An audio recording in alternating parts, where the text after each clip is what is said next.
অফিডিয়ান পর্ব সংখ্যা ২১, ২২, ২৩, ২৪, ২৫। লেখনীতে আমিনা। গল্প পাঠে আমি অরোরা ইসলাম। রুমটা গোছাতে গোছাতে আয়েশা ডাকলেন রান্নাঘর থেকে। সাফিনের জন্য নাস্তা বানাতে হবে। কতদিন পর আসবে ছেলেটা। কাজের চক্করে পড়ে রুমাইশা ফোনটা চেক করার সময় পেল না, কিন্তু কাজ করতে গিয়ে ভুল করতে লাগলো শুধু। মনটা ওর এদিকে নেই। মাথায় অনেক অনেক চিন্তা কিলবিল করছে। কোনো কাজ ঠিকমতো হচ্ছে না। সাফওয়ান মেসেজ দিয়েছে কিনা দেখার জন্য মনটা আকুল হয়ে পড়েছে। এইভাবে কিচ্ছু হয়নি ভাবটা করে থাকার ওর পক্ষে একদম সম্ভব হচ্ছে না। আয়েশা খানম না পেরে ধমক দিলেন, কিরে, মন কোথায় তোর? চিনির কৌটা দিতে বলেছি, হলুদের কৌটা দিতে বলিনি। পায়েসে হলুদ দিব নাকি আমি এখন? মায়ের ধমকে রুমাইশা থতমত খেয়ে গেল। দ্রুত হাতে হলুদের কৌটাটা সরিয়ে রেখে চিনির কৌটাটা এগিয়ে দিল মায়ের দিকে। নাস্তা বানাতে বানাতে সাফিন এসে পৌঁছালো। বাইক নিয়ে এসেছে ও। কারো বাইকের শব্দ শুনে রান্নাঘর থেকে বেরিয়ে দেখতে গেল রুমাইশা কে এসেছে। সাফিন রুমাইশাকে দেখে দারুণ একটা হাসি দিয়ে বাইক থেকে নামলো। ফুপার বাইক তো এমন না। এই বাইক সাফিন কই পেল? কিরে, তুই কার বাইক চুরি করে আনছিস? চোখ টেনে এক ভুরু উঁচু করে বলল রুমাইশা, এটা আমার বাইক। ভাইয়া আমাকে কিনে দিয়েছে ভাবিকে নিয়ে সেফলি ঘুরে বেড়ানোর জন্য। কারণ ভাবির নাকি মন খারাপ। শেষের কথাটা ভাব নিয়ে টেনে টেনে বলল সাফিন। রুমাইশা বুঝলো না কিছু। মানে কি? কার ভাবি? কিসের ভাবি? সাফিন রুমাইশার দিকে সরে এসে ফিসফিস করে বলল, আমার উডবি ভাবি। ভাইয়া আমাকে সব বলে দিয়েছে। তলে তলে এত কিছু করো, আর আমি একমাত্র দেবর, আমাকে কিছুই জানাও না। রুমাইশা কিছু বলতে নিবে তার আগে আয়েশা এসে ডাক দিলেন, কি হচ্ছে রুমি? ছেলেটা এসেছে, ওকে ভেতরে নিয়ে না এসে বাইরে বসিয়ে দাঁড়িয়ে গল্প করছো কেন? এই তো মা আসছি বলে রুমাইশা সাফিনকে ভেতরে যেতে ইশারা করলো, আর চোখ গরম দিয়ে বুঝিয়ে দিল বেশি লাফালাফি না করতে। তারপর নিজেও ভেতরে চলে গেল। সাফিন গেল ওর পেছন পেছন। সাফিন রুমাইশার রুমে ঢুকলো সোজা। আপু, খেয়েই রেডি হবা কিন্তু, আমরা ঘুরতে যাব। কোথায় যাবি এই অসময়ে? রুমাইশা গ্লাসে পানি ঢেলে দিল সাফিনকে খাওয়ার জন্য। সাফিন গ্লাসটা হাতে নিতে নিতে বলল, ভাসমান ব্রিজে চলো না। বাওরও দেখা হবে, ঘোরাও হবে প্রকৃতির মাঝে। এই বাওরের ব্রিজের আশেপাশে কিন্তু আমার খালামুনির বাসা, বুঝছো? আমি এই জানুয়ারিতে যাই ঘুরে আসছি। অনেক মজা লাগছে। ঠান্ডা ছিল, তারপরেও বাতাসটা অনেক স্নিগ্ধ এবং কোমল ছিল। ভালো লাগছে ঘুরতে। আর এই ভাসমান ব্রিজ নিয়ে আমি তোমাদের কাছে একটা মজার কাহিনী শেয়ার করব, যেটা আমার সাথে হয়েছিল। ভিডিওর একদম শেষে পাবা কিন্তু, ঠিক আছে? তোর ভাই হঠাৎ বাইক কিনলো যে, কবে কিনেছে? শাফিন এক চুমুকে পানিটা শেষ করে বলল, আমার ভাই করছো কেন? তোমার কিছু হয় না নাকি? বাইক ভাইয়া সকালে কিনে এনেছে। কি মনে করে এনেছে তা জানি না। সকালে আমাকে ফোন দিয়ে বলল, বাইরে তোর জন্য একটা সারপ্রাইজ রাখা আছে। রিমুদের বাড়িতে যাওয়ার সময় দেখিস। এসে দেখি এই কালা সুন্দরী আমার জন্য অপেক্ষা করছে। আর পরে বলল, তোমাকে নিয়ে যেখানেই যাই বাইক নিয়ে যাই যেন। এমন সময় আয়েশা আসলো নাস্তার ট্রে নিয়ে। আয়েশা আসার সাথে সাথে সাফিন চুপ করে গেল। আয়েশা সন্দেহর চোখে বলল, আমাকে দেখে তোরা চুপ করে গেলি কেন? কি এমন কথা বলছিলি শুনি? এসব কাজিন বিষয় মামি, এসব বড়দের শুনতে হয় না। বিজ্ঞের মতো করে সাফিন বলল। আয়েশা ওর মাথায় একটা চাটি মেরে বলল, খুব তো বেশি বুঝো, দেখবানে রেজাল্ট কি হয়। তারপর আবার রান্নাঘরে চলে গেলেন আয়েশা। সাফিন রুমাইশার দিকে ফ্যাল করে তাকিয়ে বলল, আমার রেজাল্ট কি করলো আপু? রুমাইশা ওকে ধমক দিয়ে বলল, চুপ থাক, কাজের কথা বল। ড্রাইভিং লাইসেন্স আছে তোর? লাইসেন্স ছাড়া বাইক নিয়ে ঘুরলে কিন্তু পুলিশ সোজা শ্বশুরবাড়িতে পাঠিয়ে দেবে, আর নয়তো যৌতুক দিতে হবে।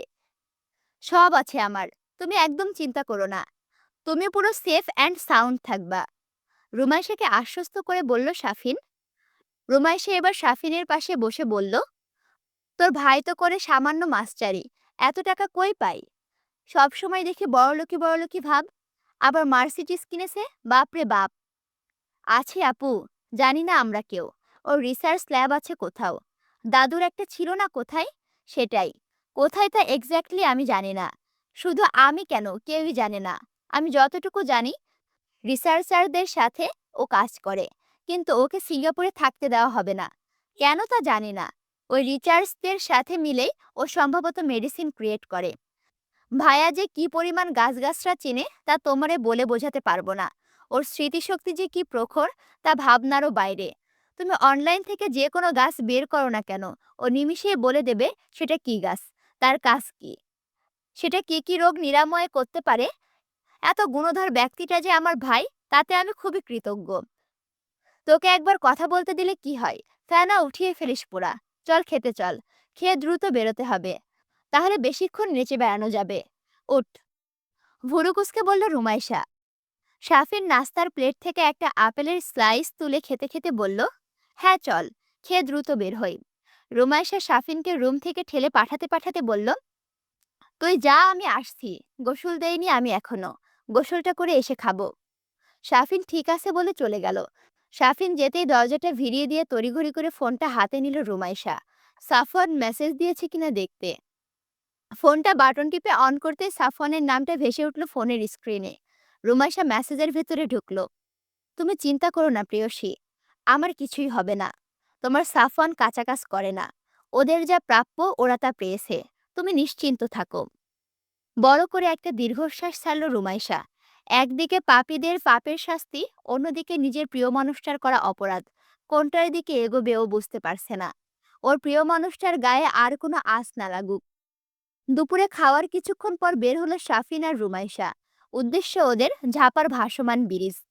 শাফিন পাকা হাতে ড্রাইভিং করছে, রুমাইশা বসে আছে পেছনে নিশ্চিন্তে। বসে বসে রাস্তার ধারে দৃশ্যগুলো উপভোগ করছে। রাজগঞ্জের কলেজ পার হয়ে ওরা বাজারের ভেতরে ঢুকলো, তারপর মোড় নিয়ে চলে গেল পুরনো ব্রিজে। বেশ লাগছে রুমাইশার। রাফসান বাড়িতে থাকলে একটু ঘোরা হয়, কিন্তু ও যখন রাজশাহী চলে যায় তখন আর বাইকে ওঠা হয় না। তাই এতদিন পর শাফিনের সাথে ঘুরতে বেরিয়ে মনটা খুশি খুশি হয়ে গেল ওর। সমস্ত দুশ্চিন্তাগুলো কোথায় যেন উড়ে চলে গেল কর্পূরের মতো। রাস্তায় জ্যাম থাকায় ধীরে ধীরে এগোচ্ছে ওরা। ওদের পেছনে একটা কাপল বাইকে করে আসছে। মেয়েটা শাড়ি পরে আছে, আর ছেলেটা পাঞ্জাবি। খুব সম্ভবত বিবাহিত কাপল। দুজন বাইকের ওপর বসে খুনসুটি করছে। রুমাইশের খুব ভালো লাগলো ওদেরকে দেখে। কত হ্যাপি এরা। হঠাৎই ওর মনে হলো, ওর কি কখনো এমন সুযোগ হবে সাফওয়ানের সাথে। সাফওয়ান, সাফওয়ানকে ও বসিয়ে ফেলেছে একদম বুকের ভেতর। কখন হলো এসব, ও তো টেরই পেল না কিছু। ওই ভয়ঙ্কর দর্শন স্বপ্ন ভুরুকুসকে থাকা ধমকে দেওয়া লোকটা কি কখন যে ও হৃদয়ের সবটুকু জায়গায় সঁপে দিয়েছে তা ঘুণাক্ষরেও টের পায়নি। অথচ ও এখন স্বপ্ন দেখছে তার সাথে বাইকে করে ঘুরে বেড়ানোর, একটা সুস্থ স্বাভাবিক জীবন যাপনের, যেখানে কোনো বাধা থাকবে না। সাফওয়ানের মুখে মাস্ক লাগানো থাকবে না। ও শ্যামবর্ণ জলজলে চোখের ব্যক্তিটাকে সাদা পাঞ্জাবি পরে দিনের আলোয় স্বাধীনভাবে ওকে নিয়ে ভ্রমণ করতে শুরু করবে, কোনো এক অজানা উদ্দেশ্যে। চোখের কোণায় পানি জমল ওর। চোখ দুটো বন্ধ করে মহান শক্তিধর আল্লাহর কাছে দোয়া করলো মনে মনে, যেন একদিন এমন দিন আসে যখন সাফওয়ান খুব সুন্দর করে বাঁচবে ওর সাথে। কিছুক্ষণ পর গন্তব্যে পৌঁছে গেল শাফিন আর রুমাইশা। গাড়ি নিয়ে ব্রিজ পার হয়ে বাওরের ওপারে গিয়ে গাড়ি পার্ক করে ঘুরল অনেকক্ষণ। খিলখিল করে হাসছে আজ রুমাইশা। শাফিনের সাথে বকবক করছে প্রচুর। শাফিনও ওর সাথে তাল মিলিয়ে ওকে হাসাচ্ছে। রুমাইশাকে এত খুশি দেখে শাফিন নিজের ফোনটা বের করল। তারপর মেসেজ অপশনে গিয়ে সাফওয়ানের উদ্দেশ্যে লিখল, মিশন সাকসেসফুল। তিনি এখন খিলখিল করে হাসছেন। ওপাশ থেকে উত্তর এলো, গুড জব, তোকে বাইক কিনে দেওয়া সার্থক হয়েছে। শাফিন মেসেজটা পড়ে হাসল। ভালোবাসলে মানুষ তার প্রিয় মানুষের খুশির জন্য কত কিছুই না করে। তার রুমি আপু ভাগ্যবতী, তার ভাই যে এত কেয়ারিং হবে তা কখনোই ভাবেনি। রুমাইশার দিকে কিছুক্ষণ তাকিয়ে এগুলো ভাবল শাফিন। ঘোরাঘুরি শেষে সন্ধ্যার কিছুক্ষণ আগে বাড়ি ফিরল শাফিন আর রুমাইশা। রুমাইশা আজ অনেক খুশি। ঘুরে আসার পর মনটা অনেক ফুরফুরে লাগছে। মেয়েকে এমন হাসি খুশি দেখে আয়েশাও খুশি হলেন অনেক। জ্বর হওয়ার পর থেকে কেমন জানি মিইয়ে গেছিল ও। এখন আবার আগের মতো হাসছে দেখে বুকের ভেতরে থেকে একটা ভার নেমে গেল যেন আয়েশার। রাতের বেলা খাওয়া দাওয়া শেষ করে রুমাইশের রুমে গল্প করছিল ওরা দুজন। আপু বললে না তো, তোমার মাঝে কখন কি হলো? শাফিন একটা বালিশ টেনে নিয়ে কোলের ওপর রেখে কৌতূহল নিয়ে বলল, বলা নিষেধ আছে, এসব সিক্রেট বিষয়, তোকে জানানো যাবে না। তুই ছোট, ছোটদের মতো থাকবি, বুঝেছিস? আরে বাবা, আমিই তো। আমি কি কাউকে বলে দিব নাকি? তোমরা আমাকে বিশ্বাস করো না? অসহায় কণ্ঠে সাফিন বলল। রুমাইশা একটু লজ্জা পেল যেন। মৃদু গলায় বলল, তোর ভাইয়ের কাছে জিজ্ঞেস কর, আমি কিছু জানি না। সাফিন চটে গিয়ে বলল, তুমি তো মানুষ ভালো না আপু। তুমি তুমি জানো যে আমি যদি আমার মোস্ট সিনিয়র ভাইয়েরকে জিজ্ঞেস করি সে কিভাবে কি হলো, তাহলে আমাকে ঝেঁটিয়ে বের করে দেবে বাড়ি থেকে। বলবে আমি বেয়াদব। তা ঠিকই তো, তুই একজনের পার্সোনাল বিষয়ে জিজ্ঞেস করবি কেন? শাফিন কিছু বলতে নিবে তখনই রুমাইশার ফোনে কল আসলো। রাফসান কল করেছে। রুমাইশা তড়িঘড়ি করে ফোনটা তুলে শাফিনকে বলল, চুপ থাক, ভাইয়া কল দিয়েছে, কি বলে শুনি। ফোন রিসিভ করে কানে ধরল ও। আসসালামু আলাইকুম ভাইয়া, কেমন আছো তুমি? ওপাশ থেকে রাফসানের গম্ভীর কণ্ঠ ভেসে এলো। ওয়ালাইকুম আসসালাম, ভালো আছি, তুই কেমন আছিস? শাফিন এসেছে শুনলাম। হ্যাঁ ভাইয়া, ও এসেছে দুপুরের দিকে। কোথায় আছে ও এখন? এই তো আমার পাশেই বসে আছে। উঠে একটু বাইরে যা, কথা আছে তোর সাথে। রাফসানের কথায় চকিত এইবার শাফিনের দিকে তাকালো রুমাইশা। ফোন লাউডে দেওয়ায় শাফিন সব শুনেছে। শাফিন ইশারা করলো উঠে না যেতে। রুমাইশা কি করবে বুঝতে পারল না। ওখানে বসেই ফোনটা লাউড থেকে নর্মাল মুডে দিল। তবুও বাইরে থেকে শোনা যাচ্ছে রাফসানের কথা। হ্যাঁ, এবার বলো ভাইয়া। আমি কি শুনছি এসব? মা বলছে তুই নাকি কাল রাতে সাফওয়ানের সাথে এসেছিস। ওর গায়ে নাকি শার্ট ছিল না, আর তুই নাকি বোরখা খুলে এসেছিস। রাফসানের কথায় শাফিন চমকে গেল। ভাইয়া কাল আপুকে নিয়ে এসেছে যশোর থেকে? কই, ভাইয়া তো কিছু বলেনি। রাফসানের কথায় থতমত খেল রুমাইশা। জড়ানো কণ্ঠে বলল, তো তো তুমি যা ভাবছো সেরকম কিছু না ভাইয়া। কাল রাতে বৃষ্টি হয়েছে অনেক, মেঘ করছিল খুব, তাই গাড়ি পাওয়া যাচ্ছিল না খুব একটা। তাই ভাইয়া আমাকে নিয়ে এসেছে, আর ভিজে গেছিল বলে শার্ট খুলেছিল। ও, ও কাকে বলছিস তুই? যাকে ভাইয়া স্যারে ডাকতি না, তাকে এইভাবে সম্বোধন করছিস কেন? উঁচু ধমকের সুরে বলল রাফসান। তারপর আবার বলল, কি আছে তোদের ভেতরে যে এত সিনিয়র একজনকে তুই ও বলছিস? তুই জানিস ওর সম্পর্কে কিছু? আমি যেন দ্বিতীয়বার না দেখি তুই ওর সাথে কোনো ধরনের কোনো কমিউনিকেশন রেখেছিস। কথাটা যেন মাথায় থাকে। কতটা নির্লজ্জ হলে একটা মেয়ে কোথাকার কোন ছেলের সাথে এভাবে বোরকা খুলে আসে, তার উপর আবার ছেলের গায়ে শার্ট নেই। বৃষ্টিতে ভিজে গেছে নাকি? ছিল তো গাড়ির ভেতর, শার্ট কিভাবে ভিজলো? রাফসানের মুখে এই ধরনের কথা শুনে চোখ ভিজে এলো রুমাইশার। একটা হাত মুখের ওপর দিয়ে কান্না আটকালো। পাশে বসে শাফিন তাজ্জব বনে গেছে রাফসানের কথা শুনে। রুমাইশাকে কোনো কথা বলতে না শুনে রাফসান আবারও বলল, বেহায়া মেয়েদের মতো চলাফেরা যদি দেখি তো জানে মেরে ফেলবো একদম। ওই রাফসানের সম্পর্কে তোর কোনো ধারণা আছে? ছোটবেলায় ও যে তোকে মেরে ফেলতে চেয়েছিল বলতে গেলে, ভাগ্যের জোরে বেঁচে গেছিস। এতদিন বাইরে থেকেছে, বাইরের কালচারে বড় হয়েছে, ও কি করতে পারে সে সম্পর্কে তোর কোনো ধারণা আছে? রুমাইশা এবার আর চুপ থাকতে পারল না। তেজি কণ্ঠে বলল, কথাবার্তা সাবধানে বলো ভাইয়া, আমি তোমার বোন। তুমি আমাকে কিভাবে এরকম বলো? তোমার বিবেকে বাধে না? আর সে তো কোনো খারাপ ছেলে না, সে তো তোমার কোনো ক্ষতি করেনি। তার ক্ষতি করার নিয়ত থাকলে এতদিন তো করতোই। ওদের বাড়িতে যে কয়দিন আমি থেকেছি, তার ভিতর কি ও আমার ক্ষতি করতে পারতো না? ও কি অচেনা কেউ? রাফসান এবার আরো রেগে বলল, আবারও ও বলছিস তুই? কতখানি গভীরে গিয়েছে সম্পর্ক যে উনি থেকে ওতে নেমে এসেছে? আমাকে কি তোর বাচ্চা মনে হয়? আমি কিছু বুঝি না? এই পর্যন্ত হুদাই বড় হয়েছি। আমি যেন দ্বিতীয়বার না শুনি যে তুই রাফসানের সাথে কোনো রকমে কোনো যোগাযোগ করছিস, তাহলে সেটা কিন্তু মোটেও ভালো হবে না। এরপরে রাফসান ফোন কেটে দিল। সাথে সাথে ফুপিয়ে কেঁদে উঠল রুমাইশা। রাফসান তাকে এতগুলো কথা কিভাবে বলতে পারলো? ওর চরিত্রের দিকে এভাবে আঙুল তুলল কি করে? চোখ থেকে অনবরত পানি পড়তে লাগলো ওর। শাফিন কি করবে ভেবে পেল না। রুমাইশার দিকে কিছুক্ষণ অসহায় দৃষ্টিতে তাকিয়ে চলে গেল গেস্ট রুমে। কিছুক্ষণ আগেও প্রচণ্ড হাসি খুশি থাকা মেয়েটির এইরকম কান্নারত চেহারা দেখতে ওর মন একদমই সায় দিচ্ছে না। রুমে ঢুকে নিজের ভাইকে কল লাগালো শাফিন। সাফওয়ান নিজের ল্যাবে কাজ করছে। নিজের বললে ভুল হবে, ল্যাবটা ওর দাদুর। এই ল্যাবটা যে কোথায় সেটা বাসার কেউ জানে না। ওর সিঙ্গাপুরে যাওয়ার আগে মোস্তফা আহমেদ ওকে একটা নোটবুক দিয়েছিল, সাথে একটা চাবি। তখন যদিও কিছু বলেনি ল্যাবের ব্যাপারে। সিঙ্গাপুরে যাওয়ার পর সাফওয়ান জেনেছে এই ল্যাবের লোকেশন কোথায়। আত্মহত্যা করার আগে ল্যাবটাকে সাফওয়ানের ব্যবহার উপযোগী করে রেখে গিয়েছেন তিনি। ল্যাবটিতে অসংখ্য প্রাণীর দেহাবশেষ কেমিক্যালে চুবানো ছিল। সেগুলো সব অপসারণ করে রেখেছিলেন মোস্তফা। আধুনিক পদ্ধতি সম্বলিত এই ল্যাবটিতে বর্তমানে সাফওয়ান তার ঘাঁটি গেড়েছে। তবে এটা কেউ জানে না যে সাফওয়ান শুধু উদ্ভিদ নয়, রেপাটাইল নিয়েও রিসার্চ করে। আর তার প্রধান উদ্দেশ্য নিজেকে স্বাভাবিক করা। বিগত ৬-৭ বছর ধরে নিজের ওপর ও রিসার্চ চালিয়েছে ও।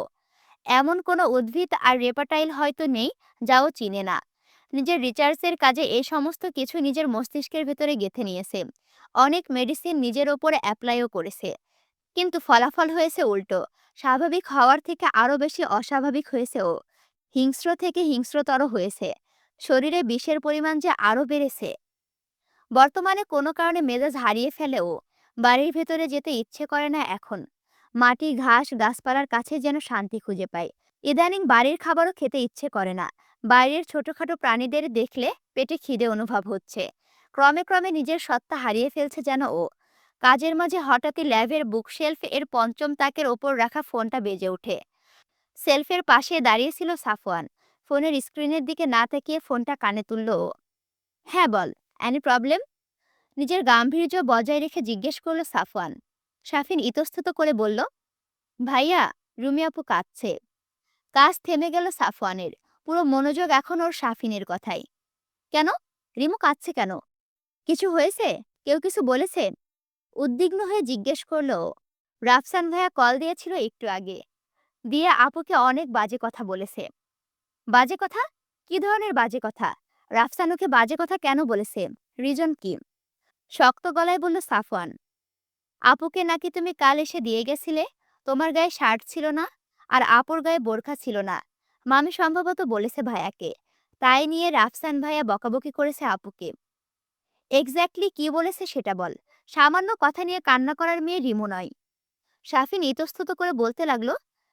শাফিনের এমন আচরণে ধমক দিল সাফওয়ান। চুপ করে না থেকে দ্রুত বল কি হয়েছে। রাফসান ভাইয়া বলেছে আপু নির্লজ্জ হয়ে গেছে। বাইরের ছেলেদের সামনে বোরখা খুলে বেড়াচ্ছে। আর তুমি শার্টলেস ছিলে কেন, তাই নিয়ে কথা শুনিয়েছে। তোমাদের ভেতরে বাজে কিছু হয়েছে এইরকম ইঙ্গিত দিয়েছে। তোমার থেকে একেবারে দূরে থাকতে বলেছে আপুকে। আর বলেছে এমন বেহায়াপনা করলে জানে মেরে ফেলবে। শাফিনের কথা শুনে চোয়াল শক্ত হয়ে গেল সাফওয়ানের। ডান হাতে ধরা কাচের বিকারটা শরীরের সমস্ত শক্তি দ্বারা মুষ্টিবদ্ধ করে ধরল। আর কয়েক সেকেন্ডের ভেতরে চাপ সইতে না পেরে সেটা হাতের ভেতরে ভেঙে রইল। এক টুকরো কাচের কোণা ঢুকে গেল হাতের তালুতে, কিন্তু সেদিকে কোনো ভ্রুক্ষেপ নেই সাফওয়ানের। চোখ দুইটা বন্ধ করে জোরে একটা নিঃশ্বাস নিয়ে আবারও ছাড়ল সাফওয়ান। কিছুক্ষণ চুপ থেকে নিজের রাগটাকে কন্ট্রোল করার চেষ্টা করলো, কিন্তু ব্যর্থ হলো। রাফসানের ফোন নাম্বার আছে তোর কাছে? দাঁতে দাঁত চেপে জিজ্ঞেস করলো সাফওয়ান। থাক ভাইয়া, দরকার নেই কিছু বলার। তুমি রাফসান ভাইয়াকে কিছু বললে ভাইয়া আবার আপুকে বকাবকি করবে। আর যে সন্দেহটা ভাইয়া করেছে সেটা আরো বেশি পাকাপোক্ত হবে। কিছু বলো না ভাইয়া তুমি। এক প্রকার তোতলাতে তোতলাতে বলল শাফিন। জ্ঞান চাইনি তোর কাছে, ফোন নাম্বার চাইছি। আছে কিনা সেটা বল। Yes or no? বজ্রকণ্ঠে বলল সাফওয়ান। হ্যাঁ আছে ভাইয়া। আমি আমি তোমাকে মেসেজ করে দিচ্ছি, তড়িঘড়ি করে বলল শাফিন। সাফওয়ান কোনো কথা না বলেই কল কেটে দিল। গায়ের ভেতর যেন জ্বালা ধরে যাচ্ছে। একদিকে নিজের অসহায়ত্ব, অন্যদিকে প্রিয় মানুষটার ওপর এত রকমের চাপ। দুইটার একটাও আর নিতে পারছে না। ইচ্ছে করছে সবাইকে সবকিছু একদমই শেষ করে দিতে। হাতের কাজটা ওইভাবেই ঢুকে আছে, বের করার কথা ওর মাথাতেই আসছে না। আধা মিনিটের ভেতর শাফিনের মেসেজ এলো ওর ফোনে। মেসেজটি দেখে ফোনটা এক পাশে রেখে দিয়ে নিজের হাত থেকে কাচের টুকরোটা এক টান দিয়ে বের করলো সাফওয়ান। কিন্তু মুখে ব্যথা পাওয়ার কোনো অভিব্যক্তি দেখা গেল না। ল্যাবের ওয়াশরুমে গিয়ে বেসিনে হাতটা ধুয়ে নিল। তারপর ক্ষতস্থানে অয়েনমেন্ট লাগিয়ে নিল। নিজের মেজাজটা ঠান্ডা করার জন্য ল্যাবের উত্তর কোণে রাখা সোফাটাতে বসলো সাফওয়ান। চোখ দুইটা বন্ধ করে অধর জোড়ার ভেতর দূরত্ব রেখে কয়েকবার জোরে জোরে নিঃশ্বাস নিল। কিন্তু রাগ কমার বদলে আরো বেড়ে যাচ্ছে। চোয়ালদ্বয় শক্ত হয়ে যাচ্ছে। দাঁতে দাঁত লেগে যাচ্ছে। রুমাইশের ক্রন্দনরত মুখখানা মনে পড়লে বুকের ভেতর তোলপাড় হয়ে যাচ্ছে। হঠাৎই ধাম করে উঠে দাঁড়ালো সাফওয়ান। হনহনিয়ে হেঁটে গেল নিজের ফোনটা যেখানে রাখা সেখানে। বাম হাত দিয়ে ফোনটা তুলে লক খুলে মেসেজে ঢুকে ফোন নাম্বারটাতে কল করলো ও। দুবার রিং হওয়ার পরই ওপাশ থেকে রাফসান ফোন রিসিভ করলো। সালাম দিয়ে জিজ্ঞেস করলো কাকে চাই। সাফওয়ান তার আঘাত পাওয়া হাতটা মুষ্টিবদ্ধ করে ধরল। চোয়ালদয় আগের চেয়ে বেশি শক্ত হয়ে গেল যেন তার। জলে চোখ দুটো দিয়ে যেন আগুন ঝরছে। গমগমে গলায় ও বলে উঠল, সাফওয়ান বলছি। দীর্ঘ ১৬ বছর পর সাফওয়ানের কণ্ঠ শুনল রাফসান। সাফওয়ানের সেই শিশুকণ্ঠ বদলে এতদিনের ব্যবধানে এমন গমগমে কণ্ঠে পরিণত হবে তা রাফসান ভাবতেই পারেনি। হকচকিয়ে গিয়েছে একদম। কিন্তু রাফসান সেটা বুঝতে দিল না সাফওয়ানকে। নিজের সক্রিয়তা বজায় রেখে বলল, ও, খবর পৌঁছে গেছে তাহলে? আমিও এমনটাই আশা করেছিলাম। কিন্তু সেটা যে এত দ্রুত হবে তা আমি ভাবিনি। Well done. রিমু কেমন মেয়ে সেটা আমার অজানা নয়। ও যে ইমমরাল কিছু করবে না সেটা আমার থেকে ভালো তোর জানার কথা। জানা সত্ত্বেও কেন তুই ওকে এ ধরনের কথা বলেছিস? ও কেমন সেটা আমিও জানি, তুমিও জানো। আর তুমি সেটারই সুযোগ নিচ্ছ। তুমি খুব ভালো করে জানো তুমি ওর জন্য কতটা ক্ষতিকর। তোমার যে সিচুয়েশন, তাতে জীবনে তো কখনো কোনো মেয়ের সান্নিধ্য পাওয়ার সম্ভাবনা নেই তোমার। তাই আমার বোনের পেছনে লেগেছ। কিন্তু সেটা আমি হতে দেব না। আর ওর ওপর যদি কারো সবচেয়ে বেশি অধিকার থাকে, আর সেটা হলো আমি আর আমার পরিবারের। ওর কিসে ভালো কিসে মন্দ সেটা আমরা বুঝবো। আর ফিউচারে বুঝবে ওর স্বামী। যেটা তুমি কখনোই হবে না। ঝাঁঝালো গলায় বলল রাফসান। চ্যালেঞ্জ করছিস তুই আমাকে? ওর জন্য আমি কি করতে পারি আর কি করতে পারি না সেটা তুই খুব ভালো করে জানিস রাফসান। আর তুই ওর জন্য কি করতে পারিস সেটাও আমার অজানা নয়। আমি চাইলে পাবো না এমন কিছু নেই। আমি যদি দ্বিতীয়বার শুনি তুই রিমুকে কোনো ধরনের বাজে কথা বলেছিস আমাকে জড়িয়ে, তবে সেটা তোর জন্য মোটেও ভালো হবে না।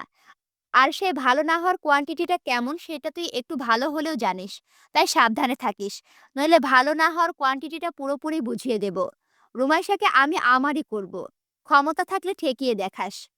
শেষের কথাগুলো দাঁতে দাঁত চেপে হিসিয়ে বলল সাফওয়ান। আর সাথে সাথে রাফসানকে কোনো ধরনের কথা বলার সুযোগ না দিয়ে ফোনটা কেটে দিল। রাফসানের গা ঘামতে লাগলো। ও ভালোভাবে জানে সাফওয়ান রাগের মাথায় ঠিক কি কি করতে পারে আর কতদূর যেতে পারে। ওর মনে আছে সাফওয়ানদের বাড়ির পেছনের জঙ্গলের ডোবাতে একটা বাচ্চাকে ডুবিয়ে মেরে ফেলতে বসেছিল, শুধুমাত্র রুমাইশাকে ধাক্কা দিয়ে ফেলে দেওয়ার কারণে। মাথাটা ধরে পানির ভেতর চুবিয়ে রেখেছিল। ছটফট করছিল ছেলেটি। রাফসান না ঠেকালে আর কয়েক সেকেন্ডের ভেতরে ছেলেটা মারা যেত। রাফসান সেই দিন দেখেছিল সাফওয়ানের চোখের ভেতরকার আগুন।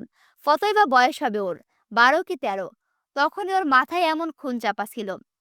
রাফসান ভেবেছিল সাফওয়ান হয়তো এতদিনে কিছুটা কন্ট্রোলে এসেছে। কিন্তু ও পুরোপুরি ভুল। ও কন্ট্রোলে আসেনি, উল্টো বেপরোয়া হয়ে গেছে। রাফসান একা কোনো কিছুই করতে পারবে না। একে অন্যভাবে শায়েস্তা করতে হবে। রুমাইশাকে কোনোভাবে ওর হাতে দেওয়া যাবে না। ও যেখানেই যাবে বিষাক্ত মৃত্যু ছাড়া আর কোনো কিছুই থাকবে না সেখানে। ফোনটা রেখে দিয়ে রাগে ফুঁসছে সাফওয়ান। ল্যাবের কাজ রেখে দিল। আর মন বসাতে পারছে না কাজে। অ্যাপ্রনটা খুলে রাখলো বুকশেলফের পাশে রাখা ক্লথ হ্যাঙ্গারে। রেখে গটগটিয়ে বাইরে বেরিয়ে এলো।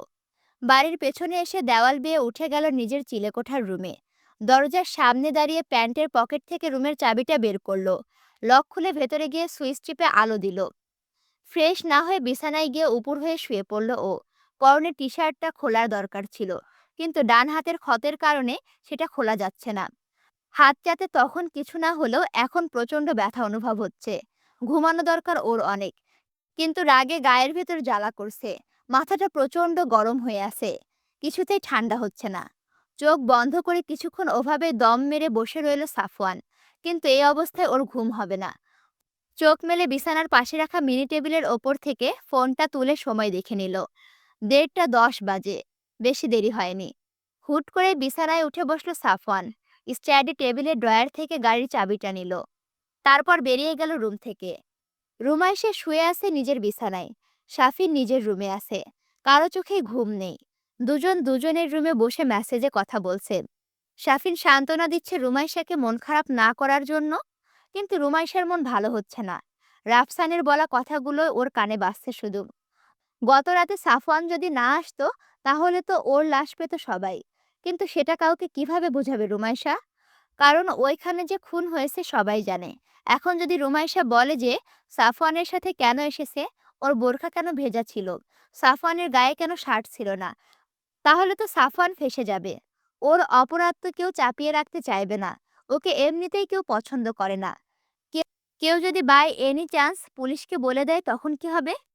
সন্ধ্যায় ও নিউজ শুনেছিল পুলিশ হন্য হয়ে খুঁজে বেড়াচ্ছে খুনিকে। রাতের আধারে দুটো খুন। কিন্তু খুনির কোনো হদিশ পাচ্ছে না, কোনো ক্লু পাচ্ছে না। পাবেও না হয়তো। কিন্তু ও যদি কালকের ঘটনা বলে, তাহলে সবাই বুঝে যাবে এটা কার কাজ। কারণ সাফওয়ানের স্বভাব সম্পর্কে সবারই জানা। রুমাইশাকে তার ভাবনার জগৎ থেকে বের করার জন্য ওর ফোনে টুং করে মেসেজ আসলো একটা। শাফিন মেসেজ দিয়েছে ভেবে ফোনটা তুলল রুমাইশা। কিন্তু ওকে অবাক করে দিয়ে ফোনের স্ক্রিনে শাফিনের নামের জায়গায় সাফওয়ানের নাম উঠল। মেসেজের ভেতরে ঢুকে দেখতে পেল ছোট্ট একটি মেসেজ। রিমু, দরজা খোল। মেসেজ পড়ে আঁতকে উঠল রুমাইশা। সাফওয়ান আজ আবার এসেছে নাকি? তড়িঘড়ি করে বিছানা ছেড়ে উঠে দরজার সামনে দাঁড়ালো। তারপর কান পাতল দরজায়। না, কোনো শব্দ আসছে না তো। বড় করে একটা নিঃশ্বাস নিল ও। তারপর আস্তে আস্তে দরজার লক খুলল। যেন শব্দ না হয় একটুও। দরজার লক খুলে আস্তে করে টান দিয়ে সামনে তাকাতেই কারো চওড়া বুকের ওপর চোখ পড়ল। বুকের মালিকটা কে সেটা বুঝতে আর বেগ পেতে হলো না। নিমিষেই মুখে স্মিত হাসি ফুটে উঠল রুমাইশার। সেই সাথে উৎকণ্ঠিত হলো। বুকের থেকে চোখ সরিয়ে সাফওয়ানের মুখের দিকে তাকালো ও। মাস্ক আর গগলস পরিহিত দীর্ঘকায় ব্যক্তিটি তার দিকেই তাকিয়ে আছে। দরজার সামনে থেকে সরে গিয়ে সাফওয়ানকে ভেতরে আসার জন্য জায়গা করে দিল ও। ধীর পায়ে রুমের ভেতরে ঢুকে বিছানায় গিয়ে বসে পড়ল সাফওয়ান। বাম হাত দিয়ে টেনে মুখের মাস্ক আর গগলসটা খুলে ফেলল ও। চারিদিকটা চোখ বুলিয়ে নিয়ে দরজাটা আবারও সাথে সাথে লক করে দিল রুমাইশা। তারপর সাফওয়ানের পাশে বসতে বসতে আতঙ্কিত গলায় বলল, আপনি কেন এসেছেন এখন? কিভাবে এসেছেন? কেউ দেখে ফেললে কি হবে? আপনি ভাবতে পারছেন? ছাদের দরজা বন্ধ করিনি আজ তোর বাপ। নইলে রাস্তার ওপর থেকে তোকে জানালা দিয়েই দেখে চলে যেতাম। এরপর দুহাত ওপরের দিকে উঠালো সাফওয়ান। তারপর রুমাইশাকে কি ইশারা করে বলল, আমার টি শার্টটা খুলে দে। রুমাইশা বাধ্য মেয়ের মতো সাফওয়ানের টি শার্টটা ধরে ওপরের দিকে টান দিয়ে খুলে দিল। তারপর সেটা আলনায় মেলে দিল। বিছানায় শুয়ে বালিশে মাথা দিয়ে চোখ দুটো বন্ধ করে ডান হাতটা উল্টো করে কপালের উপরে রাখলো সাফওয়ান। আর তখনই রুমাইশার চোখ গেল সাফওয়ানের হাতের ক্ষতর দিকে।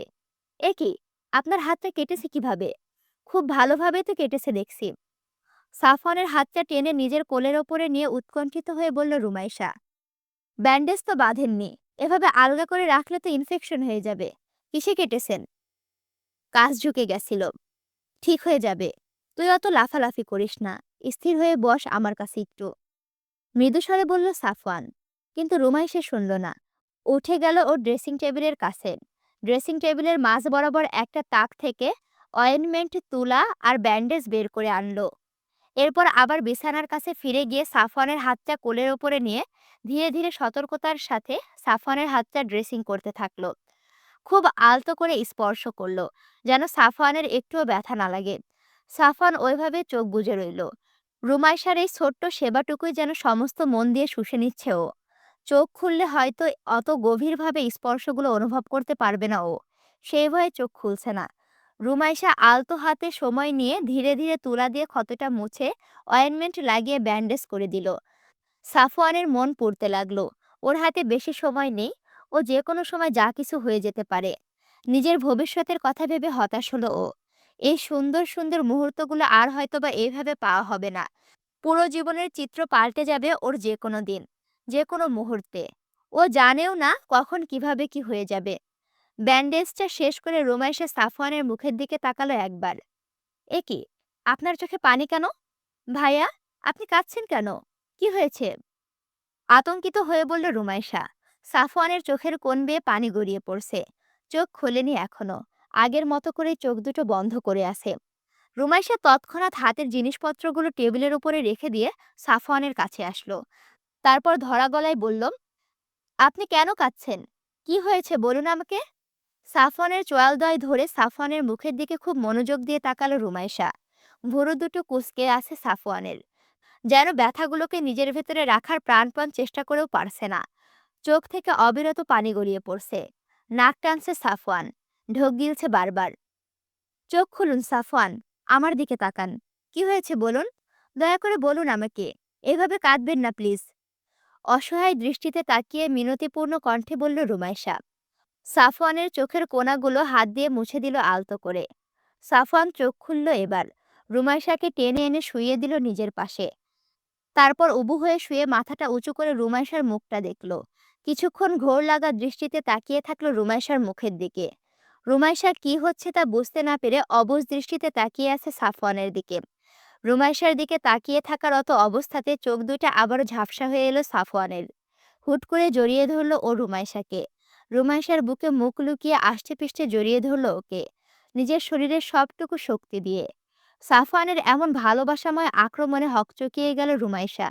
অপ্রস্তুত হয়ে কিছুক্ষণ ইতস্তত করে ধীরে ধীরে নিজের দুটো হাত সাফওয়ানের নগ্ন পিঠের ওপর রাখল। তারপর ধীরে ধীরে হাত বুলিয়ে দিল পিঠে। কি হয়েছে আপনার? কেন কাঁদছেন আপনি? দয়া করে বলুন আমাকে। এভাবে নিজের ভেতরে কথা জমিয়ে রেখে কষ্ট পাবেন না প্লিজ। ডান হাতটা সাফওয়ানের চুলের ওপরে রেখে চুলে হাত বুলিয়ে দিতে দিতে বলল রুমাইশা। সাফওয়ান চোখ জোড়া বন্ধ করে রুমাইশার বুকে নাক মুখ ডুবিয়ে বুকের গন্ধটা টেনে নিল জোরে। তারপর জড়ানো গলায় থেমে থেমে বলল, আমি বাঁচব না বেশি দিন রিমু। আর বাঁচলেও মানুষ হিসেবে হয়তো বাঁচব না আমি। আমি ধীরে ধীরে হারিয়ে ফেলছি নিজেকে। ঘোর ঘোর লাগছে সবকিছু। সবকিছু অসহ্য লাগছে আমার। সবকিছু শেষ করে ফেলতে ইচ্ছে করছে। আমার রুমে আমার দম বন্ধ হয়ে আসছে যেন। মাটিতে মিশে থাকতে ইচ্ছে করছে সবসময়। আজ ভোরে আমি হঠাৎই কাউকে মনে করতে পারছিলাম না। আমার স্মৃতিশক্তি আস্তে আস্তে লোপ পাচ্ছে হয়তো। কিছুদিন পর হয়তো আমি পুরোপুরি জংলি জানোয়ার হয়ে যাব রিমু। কাউকে আর আমার মনে পড়বে না রিমু। সবাইকে ভুলে যাব আমি। আমার মস্তিষ্ক আমাকে সব ভুলিয়ে দিচ্ছে। এরকম হলে আমার মায়ের কি হবে? আমার মা কিভাবে বাঁচবে আমাকে ছাড়া? তোকেও ভুলে যাব আমি। তোকে আর কখনো মনে পড়বে না হয়তো। তুই কি করবি আমাকে ছাড়া? সাফওয়ানের চোখ থেকে পানি ঝরছে আবার। রুমাইশার বুকটা ভিজে যাচ্ছে যেন। এদিকে রুমাইশার যেন জমে গেল সাফওয়ানের কথায়। সাফওয়ান ভুলে যাবে সব, সব ভুলে যাবে। ওকেও? ও কি করবে তখন? ও কিভাবে বাঁচবে সাফওয়ানকে ছাড়া? সাফওয়ান চোখ মুছল। রুমাইশাকে আরো শক্ত করে জড়িয়ে ধরল ও। যেন একটু আলগা করলেই রুমাইশা চলে যাবে ওর আলিঙ্গনের ভেতর থেকে। আমি বাঁচতে চাই রিমু, অনেক অনেক বেশি। এরকম আদর খেতে চাই সারাটা জীবন, সারাটাক্ষণ। তোকে নিজের বউ করতে চাই। আমার মায়ের কোলে মাথা রাখতে চাই। আমার বাবা, আমার প্রাণের বাবাকে আগের মতো জড়িয়ে ধরতে চাই আবার। আমার ছোট ভাইকে আদর করতে চাই, আবার আগের মতো করে। আমাদের বাচ্চাদের সাথে খেলা করতে চাই আমি। ওদের মুখে বাবা ডাকটা শুনতে চাই আমি। এসব এসব কেন হলো আমার সাথে? একটা সুন্দর জীবন তো আমার প্রাপ্য ছিল রে রিমু। তাহলে আমার সাথেই কেন এমন হলো? কি পাপ করেছি আমি? আমি আমি এই বুক থেকে এখন আর কোথাও যেতে চাই না। কখনো না, কখনো না, একটুও না। ডুকরে কেঁদে উঠল সাফওয়ান। রুমাইশার বুকের সাথে মিশে যেতে চাইল যেন। রুমাইশা হতবিহ্বল হয়েছিল এতক্ষণ। সাফওয়ানের কান্নার শব্দে হুঁশে ফিরল ও। কি করবে ভেবে পেল না। কিন্তু সাফওয়ানের সাথে সাথে ওকেও ভেঙে পড়লে চলবে না। ওকে শক্ত হতে হবে। সাফওয়ানকে সাহস দিতে হবে। নিজেকে সামলে রুমাইশা নিজের দুহাত দিয়ে সাফওয়ানের মাথাটা নিজের দিকে নিয়ে এসে কপালে গভীরভাবে চুম্বন দিল। চিন্তা করবেন না আপনি। ঠিক হয়ে যাবে সব। সব ঠিক হয়ে যাবে। কিচ্ছু হবে না আপনার। আমি আছি আপনার সাথে। ফুপি আছে, ফুপা আছে, শাফিন আছে। আপনি সুস্থ হয়ে যাবেন ইনশাআল্লাহ। আল্লাহ সুবহানাল্লাহ তাআলা কোনো না কোনো রাস্তা দেখিয়ে দেবেন। আপনি আর কাঁদবেন না। মন খারাপ করবেন না আর। আপনি এভাবে কাঁদলে আমি কোথায় যাব বলুন? কোনো না কোনো উপায় ঠিকই পেয়ে যাব আমরা। সাফওয়ানকে নিজের সর্বশক্তি দিয়ে বুকের সাথে মিশিয়ে নিয়ে ধরা গলায় বলল রুমাইশা। সাফওয়ান অনেক কষ্টে নিজেকে সামলে নিল।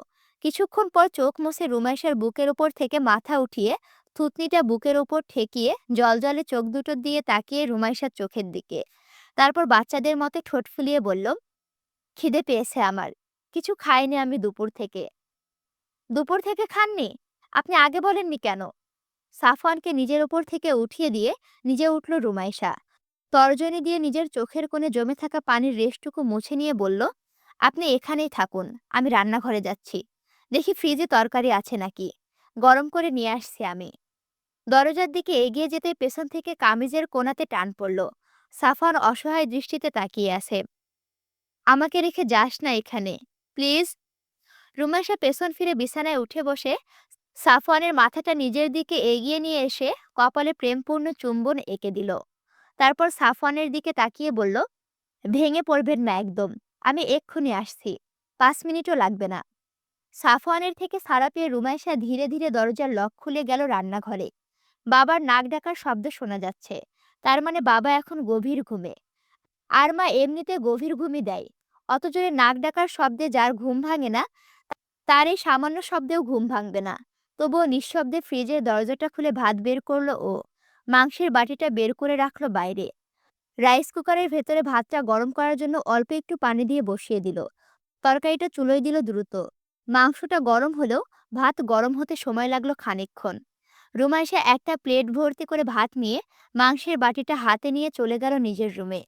নিঃশব্দে পা ফেলে ফেলে আগালো। রুমাইশা নিজের রুমে ঢুকতে যাবে এমন সময় শাফিন বের হয়ে এলো গেস্ট রুম থেকে। বের হয়ে রুমাইশাকে এক হাতে থালা আর অন্য হাতে বাটি নিয়ে ওর দিকে তাকিয়ে পুতুলের মতো দাঁড়িয়ে থাকতে দেখে নিজেও দাঁড়িয়ে গেল। আপু, তুমি এত রাতে এখানে? অবাক হয়ে বলল শাফিন। রুমাইশা অসহায় দৃষ্টিতে ইশারা করে বলল চুপ থাকতে, নইলে বাবা মায়ের ঘুম ভেঙে যাবে। শাফিন রুমাইশার ইশারা বুঝল। নিঃশব্দে হেঁটে চলল রুমাইশার নিকট। আমি ভাবলাম কে না কে, তাই বাইরে এসেছি। কিন্তু কি ব্যাপার আপু, রাতে তো আমরা একসাথে খেয়েছি, তোমার আবার খিদে পেয়েছে? ফিসফিসিয়ে জিজ্ঞেস করলো শাফিন। আমি খাবো না, তোর ভাই খাবে। তুই এখন চুপচাপ নিজের রুমে যা, কোনো সাউন্ড করবি না। রুমাইশাও ফিসফিসিয়ে বলল। ভাইয়ের খাওয়ার কথা শুনে শাফিনের চোখ বড় বড় হয়ে গেল। ভাইয়া এখানে কখন এসেছে? এসেছে কিছুক্ষণ আগে। ভালো নেই তোর ভাইয়া, ওর মন খারাপ অনেক। তোকে আমি পরে একসময় সব বলবো, তুই এখন রুমে যা। রুমাইশার কথা মতো শাফিন আবার নিজের রুমে ঢুকে গেল। রুমাইশা দরজাটা ডান পা দিয়ে ঠেলে ভেতরে ঢুকলো। ভেতরে ঢুকে দরজাটা ভিড়িয়ে দিল, লক করলো না। তারপর প্লেট বাটি বিছানার উপরে রেখে রুমে ডিম লাইট জ্বালালো। সাফওয়ান বিছানায় আগের মতো করে বসে আছে এখনো। রুমাইশা হাত ধুয়ে বিছানায় বসলো। তারপর ভাতের প্লেটে মাংস নিয়ে ভাত মাখিয়ে মুখে তুলে খাইয়ে দিতে লাগলো সাফওয়ানকে। প্রচণ্ড ভালো লাগলো সাফওয়ানের। শেষ কবে ওকে কেউ মুখে তুলে খাইয়ে দিয়েছে ওর মনে পড়ে না। প্রচুর আদর আদর করে রুমাইশা খাইয়ে দিল ওকে। সাফওয়ানের মনে হলো এই মুহূর্তটা কখনো শেষ না হোক। প্রেয়সীর এই মুখে তুলে খাওয়ানো, এই আদর আদর করে তাকানো, মুখের কোণে লেগে থাকা খাদ্য কণাগুলোকে হাত দিয়ে সরিয়ে দেওয়া, এসব যেন এখানেই থমকে যায়। বাকিটা জীবন যেন এভাবেই কাটে। কিন্তু তা কখনো সম্ভব না। ও আর কদিন বাঁচবে জানে না। এই নরম হাতটাতে আর খাওয়া হবে না হয়তো কখনো। এই মায়া মায়া মুখটা আর দেখা হবে না। ওই সুন্দর চোখের চাহনি দিয়ে কেউ আর ওকে ঘায়েল করবে না। আর কোনো বিপদে ঢাল হয়ে দাঁড়াতে পারবে না ও। ও যখন থাকবে না, তখন ওর রিমো অন্য কারো হয়ে যাবে একসময়। অন্য কেউ ওকে ছুবে, ভালোবাসবে অনেক। আরও হয়তো তখন থাকবে কোনো গহীন জঙ্গলে। হুঁশ জ্ঞানহীন হিংস্র বন্যপ্রাণীর মতো ঘুরে বেড়াবে। বা হয়তো বেঁচে থাকবে না, মেরে ফেলা হবে ওকে। এই এই মানব সমাজের কোনো সভ্যতার কথাই হয়তো ওর মনে থাকবে না। আর একসময় নিজের মাতৃভাষাকেও হয়তো ও ভুলে যাবে। খেতে খেতে আবারও ডুকরে কেঁদে উঠল সাফওয়ান। কেঁদে কেঁদে বলল, আমি বাঁচতে চাই রিমু, আরো অনেক দিন তোর সাথে। তোর সাথে একসাথে বৃদ্ধ হতে চাই। আমাদের বাচ্চাদেরকে বড় হতে দেখতে চাই। একটা ছোট্ট সুন্দর পরিবার চাই আমার। আমি চাই না এই অভিশপ্ত জীবন। আমি তোকে ভুলে যেতে চাই না। আমি কাউকে ভুলতে চাই না। ভুলতে চাই না আমি কাউকে। রুমাইশা অসহায় হয়ে তাকিয়ে রইল ওর দিকে। সাফওয়ানের এই কান্না ভেজা আকুতি যেন ওর বুকের ভেতরে এসে আঘাত করছে। ভাতের প্লেটটা হাত থেকে নামিয়ে একপাশে রেখে দিয়ে সাফওয়ানের কাছে সরে এলো ও। বাম হাতটা দিয়ে সাফওয়ানের চোখের পানি মুছে দিয়ে চোয়াল স্পর্শ করে বলল, আর কাঁদবেন না। চুপচাপ খেয়ে নিন। কোনো না কোনো রাস্তা অবশ্যই পাওয়া যাবে। এসব নিয়ে এখন আর ভাববেন না প্লিজ। শরীর খারাপ হবে আপনার। খেয়ে ঘুমান একটু। চোখ ফুলে গেছে আপনার। দ্রুত খেয়ে নিন। তারপর হাতে করে খাবার তুলে আবারও ধরল সাফওয়ানের মুখের কাছে। সাফওয়ান কোনো মতে কান্না থামিয়ে রুমাইশার দিকে তাকিয়ে তাকিয়ে খেতে থাকলো। খাওয়া শেষে টেবিলের ওপর থেকে পানির বোতলটা সাফওয়ানের দিকে এগিয়ে দিয়ে রুমাইশা চলে গেল রান্নাঘরে। প্লেট আর বাটিটা নিঃশব্দে রেখে হাতটা ধুয়ে আবারও এলো রুমে। এসে দরজাটা লক করে দিল। তারপর ডিম লাইটটা বন্ধ করে দিল। বাইরে থেকে জানালা দিয়ে আফসা আলো আসছে রুমে। দেখা যাচ্ছে কোনো রকমে। হাতড়ে হাতড়ে বিছানা পর্যন্ত গেল রুমাইশা। তারপর বিছানায় উঠে সাফওয়ানকে বলল, আপনি এখন একটু ঘুমান। আমি আজান দেওয়ার আগে আপনাকে জাগিয়ে দেব। বাবা মা ঘুম থেকে জাগার আগে আপনাকে বাড়ি ছাড়তে হবে, নইলে ফেঁসে যাবেন। এরপর বালিশটা ঠিক করে তাতে শুয়ে পড়ল রুমাইশা। তারপর দু হাতে সাফওয়ানের দিকে বাড়িয়ে মোহনীয় কণ্ঠে বলল, আসুন, আমার বুকে আসুন। সাফওয়ান কিছুক্ষণ মুগ্ধ দৃষ্টিতে শয়নরত রুমাইশাকে দেখল। তারপর রুমাইশার কাছে সরে এসে রুমাইশার বাড়িয়ে দেওয়া একটা হাতের আঙুলের ফাঁকে নিজের আঙুল দিয়ে হাতটাকে মুঠি করে ধরল। তারপর সে হাতটাকে রুমাইশার মাথার কাছে নিয়ে বিছানার সাথে চেপে ধরল শক্ত করে। এরপর রুমাইশার আরও কাছে এসে ওর মুখের কাছে নিজের মুখ নিয়ে নিজের শরীরের ঊর্ধ্বাংশে সম্পূর্ণ ভর রুমাইশার শরীরের ওপরে ছেড়ে দিল। রুমাইশার শরীরের সমস্ত পশম যেন দাঁড়িয়ে গেল সাফওয়ানের স্পর্শে। কেঁপে উঠল ও। অবিন্যস্ত দৃষ্টিতে সাফওয়ানের চোখের দিকে তাকালো ও। নিঃশ্বাস ঘন হতে লাগলো ওর। নিজের বুকে সাফওয়ানের বুকের ভেতরকার হৃৎপিণ্ডের কম্পন টের পেল যেন। সাফওয়ান নিজের জ্বলজ্বলে চোখের নেশাক্ত চাহনি ফেলল রুমাইশার অক্ষি যুগলে। কিয়ৎক্ষণ ভাবে ওর চোখে তাকিয়ে থেকে অকস্মাৎ নিজের কুচকুচে কালো অধর যুগল স্পর্শ করে স্নেহের চুম্বন বসিয়ে দিল রুমাইশার ললাটে। আবেশে চোখ বুজে নিল রুমাইশা। হৃদযন্ত্রটা বুকের ভেতর তোলপাড় শুরু করেছে ওর। কপাল থেকে অধর সরিয়ে রুমাইশার ঠোঁটের কাছে মুখ নিয়ে এসে নিজের কালো লকলকে দ্বিখণ্ডিত জিহ্বা দ্বারা ধীরে ধীরে লেহেন করল রুমাইশার ঠোঁট জোড়া। আর তারপরেই প্রগাঢ় চুম্বন বসিয়ে দিল অধর জোড়ায়। রুমাইশার সমস্ত সত্তাকে যেন এক চুম্বনে শুষে নিল সাফওয়ান। শুষে নিতে থাকল। ডান হাতটা দিয়ে সাফওয়ানের পেশিবহুল বাহু চেপে ধরল রুমাইশা। ওর হাতের নখ বসে গেল সাফওয়ানের বাহুতে। কিন্তু তার বিন্দুমাত্র প্রভাব পড়ল না সাফওয়ানের ওপর। কিছুক্ষণ পর ওকে ছেড়ে দিল সাফওয়ান। রুমাইশা মুখ থেকে অস্পষ্ট শব্দ বের হয়ে এলো। জোরে জোরে নিঃশ্বাস পড়ছে ওর। সাফওয়ান ওর নাকের নিজের নাক স্পর্শ করল। তারপর নেশাযুক্ত কণ্ঠে বলে উঠল, অনেক ভালোবাসি তোকে। অনেক, অনেক। নিজের থেকেও বেশি।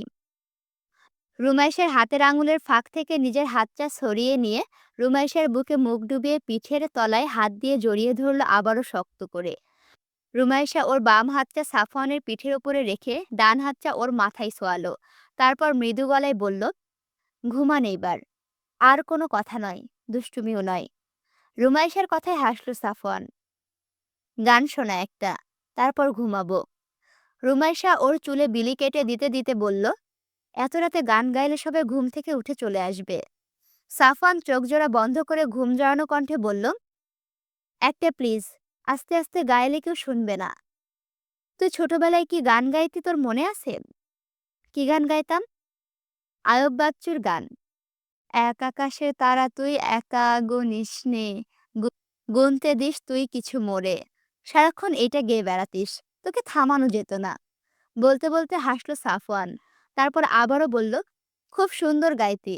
এখন একটা গান শোনা, মাত্র একটা। শুনেই ঘুমিয়ে পড়ব, প্রমিস। নাসর বান্দার মতো করে বলল সাফওয়ান। ঠিক আছে, আপনি আর কোনো কথা বলবেন না। ঘুমের চোটে আপনার কথা ঘুলিয়ে যাচ্ছে। চোখ বন্ধ করুন, আমি শোনাচ্ছি গান। সাফওয়ান আর কোনো কথা বলল না। আরও আয়েশ করে রুমাইশার বুকে মুখ ডুবালো। রুমাইশা গান ধরল, খোলা চোখখানা করো বন্ধ, বাতাসে ঠান্ডা গন্ধ বয়ে বেড়াই ঘরেরও বাহিরে। আসো ছোট্ট একটা গান করি, যাতে ঘুম পাড়ানি মাসি এসে পাশে বসে। শোনো, আমি না এই গানটা এতটুকু পারি। এই গানটা মনে হয় শেষ করছে এখানে। যাই হোক, শেষের লাইন এমন, আলো মাখা কপালটিতে টিপ দিয়ে যাতে কিছু আলোকিত হয় ঘুম। তোমরা কিছু মনে করো না, আমি এই গানটা ওইভাবে পারি না। আর এখন আবার মনে করো যাই গান শুনে এসে ভয়েস দেওয়াটা আমার পক্ষে কঠিন হয়ে যাবে। অনেক বড় ভিডিও তো, আশা করি তোমরা আমার দিকটা বুঝতে পারবে। রুমাইশের মিষ্টি কণ্ঠে এই শান্ত স্নিগ্ধ গান শুনতে শুনতে গভীর ঘুমে তলিয়ে গেল সাফওয়ান। রাত প্রায় 4টা। রুমাইশা ঘুমায়নি একটুও। তারপরও ফোনে অ্যালার্ম দিয়ে রেখেছে, যদি ঘুমিয়ে যায় তাহলে যেন জেগে উঠতে পারে সময় মতো। সাফওয়ান গভীর ঘুমে আছে। নিঃশ্বাস পড়ছে ওর ঘন ঘন। রুমাইশা মনোযোগ দিয়ে শুনছে সাফওয়ানের নিঃশ্বাসের শব্দ, আর ওর চুলে বিলি কেটে দিচ্ছে। এই খুব বড়সড় ব্যক্তিটাকে নিজের বুকের ওপর রাখতে পেরে ওর যেন অন্যরকম অনুভূতি বয়ে যাচ্ছে সমস্ত শরীরে। প্রচণ্ড রকম ভালো লাগছে ওর। ঘুমানোর পর একদম বাচ্চাদের মতো লাগছে সাফওয়ানকে। মুখে একটা নিষ্পাপতার ছায়া ফুটে উঠেছে ওর। ভুরু দুইটা এখন আর কুঁচকে নেই। মুখটা দেখে বোঝারই উপায় নেই যে এই ব্যক্তি জেগে থাকলে কতটা হিংস্র থাকে। মিনিট 15 পরে সাফওয়ানকে জাগানোর সিদ্ধান্ত নিল রুমাইশা। কিন্তু সাফওয়ানের এই সুন্দর ঘুমটা ভাঙাতে ওর মন সায় দিচ্ছে না। মনে হচ্ছে আরো অনেক অনেক সময় ঘুমাক। কি হতো যদি আজ সাফওয়ান ওর স্বামী হতো? এই সুন্দর ঘুমটা আর ভাঙাতে হতো না। যতক্ষণ ইচ্ছা ঘুমাতো সাফওয়ান। এই ভোর রাতে উঠে চলে যেতে হতো না আর। নিশ্চিন্ত মনে ঘুমাতো সাফওয়ান এখন ওর বুকে। কারো ভয় থাকতো না তখন। ভাবতে ভাবতে সাফওয়ানের কপালে আলতো করে স্নেহের চুম্বন বসিয়ে দিল রুমাইশা। তারপর সাফওয়ানের মুখে হাত বুলিয়ে ছোট ছোট করে ডাকলো সাফওয়ানকে। কয়েকবার ডাকার পর চোখ খুলল সাফওয়ান। ঘুম কম হওয়ার কারণে চোখ দুটো লাল হয়ে আছে। ঘুম থেকে ওকে জাগিয়ে প্রচন্ড খারাপ লাগলো রুমাইশার। সাফওয়ান ঘুম ভাঙার পর ও রুমাইশার বুকে আরো কিছুক্ষণ আয়েশি ভঙ্গিতে শুয়ে থাকলো। বুকের ওপর শুয়ে হাত পা ছুঁড়ে আড়মোড়া ভাঙতে লাগলো। কিছুক্ষণ পর উঠল। উঠে বসে রইল রুমাইশার বিছানার ওপর। ঘুমের ঘোর এখনো কাটেনি ওর। চোখ দুটো ডলে বালিশে শোয়া রুমাইশার দিকে চোখ চোখা করে তাকালো একবার। রুমাইশা ওকে দেখছিল। সাফওয়ানের এমন করে তাকানো রুমাইশা নিঃশব্দে হাসল। তারপর বলল, কি হলো? এভাবে তাকানোর কি আছে? সাফওয়ান কিছু বলছে না দেখে রুমাইশা সন্দেহের চোখে তাকালো ওর দিকে। তারপর আবার কিছু বলতে যাবে, তখনই সাফওয়ান ওর মুখ বন্ধ করে দিল নিজের অধর জোড়ার আক্রমণে। অনেকক্ষণ ধরে গভীরভাবে চুমু খেলো সাফওয়ান। রুমাইশার হাতের আঙুলের ফাঁকে নিজের হাতের আঙুলগুলো রেখে বিছানায় চেপে ধরল। সাফওয়ানের এমন আক্রমণে দিশেহারা হয়ে গেল রুমাইশা। মনে মনে বিপুল পুলক অনুভব করলো ও। ভালো লাগায় চোখ দুটো বন্ধ হয়ে এলো ওর। নিজের সমস্ত ইন্দ্রিয় যেন সাফওয়ানের এই প্রগাঢ় চুমুকে নিজের ভেতরে ধারণ করতে থাকলো ও। কিছুক্ষণ পর সাফওয়ান ছেড়ে দিল ওকে। ছাড়া পেয়ে হাঁসফাঁস করতে লাগলো রুমাইশা।